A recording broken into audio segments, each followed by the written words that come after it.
حکمت فضائل قرآن میں حضرت جعفر بن عیاش نے کہا، ایک شخص میرا ہمسایہ تھا، وہ اس کا انتقال ہو گیا اور وہ بدکار تھا، گناہگار تھا۔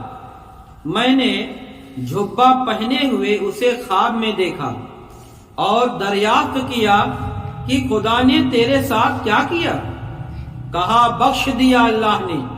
میں نے کہا، تو گناہگار تھا، بدکار و سیاہ کار تھا، کس وجہ سے تجھے اللہ نے بخش دیا اور یہ درجہ عطا فرمایا؟ کہا، خاموش رہ، قرآن پڑھنے والا بدکار اور گناہگار نہیں ہوتا۔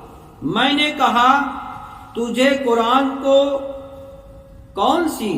قرآن کی کون سی سورت اچھی طرح پڑھنی آتی تھی؟ کہا، سورہ یاسین اور سورہ دخان۔ مجھے یاسین نے جنت میں پہنچایا اور سورہ دخان کے سبب عذاب سے نجات حاصل ہوئی۔